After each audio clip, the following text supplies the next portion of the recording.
Hey guys, welcome back to the channel. So today I got a quick tip video, and this video is going to be about pulleys and when they go bad and how to kind of inspect them. Now what I have in my hand here is a tensioner that I got off of a Cadillac CTS. This particular tensioner, the spring failed in here, was causing a whole bunch of issues, and it wound up making the alternator go bad, but I'm not going to get into the details here. There's a video that I have out for that. That will be out around the time of this video. So in this particular video, what we're going to be focusing on is this end. Now this is a pulley. Almost every car out there, guys, will have some sort of tensioner pulley or idler pulley, whether it's smooth like this or it has grooves on there. They all function the same. Now, when you remove a belt off of a vehicle, you always want to inspect your pulleys to make sure that the bearings in them haven't failed and that they are functioning correctly. Now, what happens on a lot of these is, and I'll tell you a story from a couple years ago. I had a customer that came to the shop. He had replaced his belt because someone told him his belt was making noise because it was squeaking. They went ahead and replaced it. They never checked his idler pulley. And then he still had a noise afterwards, but it wasn't a squeaking noise. It was more of like a rumbling noise, like a kind of like a humming. And he took it to another shop. They diagnosed it and they told him that they wanted to tear apart the engine. They thought it was something internal to his engine. And I'll be honest with you, thank God he didn't let them do that and he brought it to me.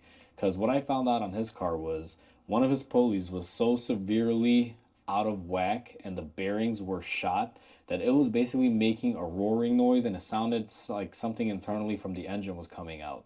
And the reason why it went unnoticed is because that pulley was located smack dab in the middle, right above a motor mount, and you couldn't really gain access to it, and no one really cared to pay attention to it, or maybe they knew it was bad and they just didn't care. They were just trying to hit the guy up for some money. But anyway, that's why it's important to check these out. Aside from that story, the way you check these is, let's say this is bolted onto the car and you got your belt off.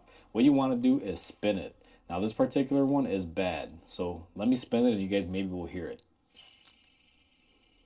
Now what I'm going to do is pull it out of the camera angle, guys. I'm going to put it closer to my microphone and hopefully you guys will get a better sound. So give me 1 second here.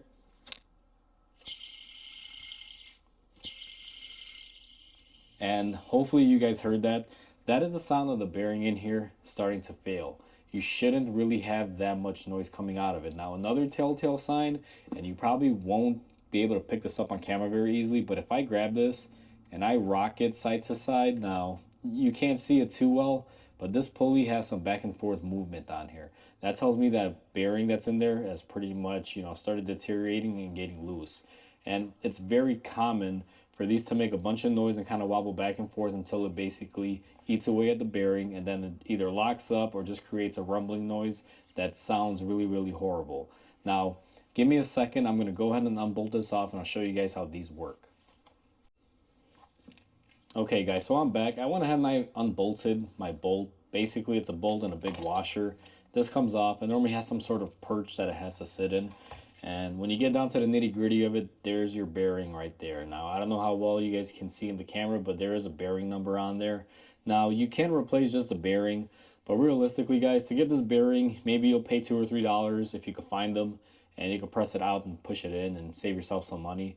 But this whole thing, if you bought it separately from most parts stores, is like 10 to 15 bucks. And you guys can see, even if you replace the bearing in here, this service is not the greatest. Even if you clean it up, you'll still have issues with it. Cheaper just to replace them. Now this one in particular came with a tensioner. It was all one piece. Sometimes they come like that, but if it's just a regular idler, they usually come separate. This is the bearing that's in there. This is how it spins. You got a bearing, the center is being held on, and then the rest of it just kind of spins, and that's where it seems to fail. Normally the seal will penetrate through and get some water in there, and just over time the grease runs out, gets them hot, and they just start failing. I just kind of wanted to show you guys what they look like when you have them alone by themselves without the tensioner portion or the bracket portion. So make sure you check these pulleys, guys. It's always important to spin them, make sure they're not making noise, and also grab them and rock them back and forth. If you see them moving like this, you know that there's bearing play in there and it'll eventually start making noise or lock up. Now, if these were to fail, guys, they're not really that horrible, but what'll basically happen is it will ruin your day. If this were to seize on you, it'll fling out the belt.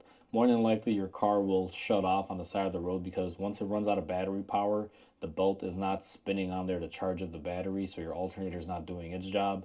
Sometimes you'll lose steering if you don't have a electronic steering system, but if you do have electronic steering, it does demand a lot of power, and if the alternator is not rotating, it's not going to be steering very well either once it goes low on power. Um, that's basically worst case scenario. It just, seizes, belt comes off, and you got to replace the belt and a few other things. If this thing just continues to roar and make noise, it just sounds like a jet plane or like a bad wheel bearing or like something internally inside your engine. You'll definitely be annoyed by it. You'll probably wind up replacing it before you let it get to that point. But, just something to watch out for, guys. So hopefully this video was informational for you guys. I know it's not a typical repair video, but I did want to share this info on how to check these. It'll save you guys a lot of time and a lot of money from going to a repair shop just to diagnose this if you're doing your own work.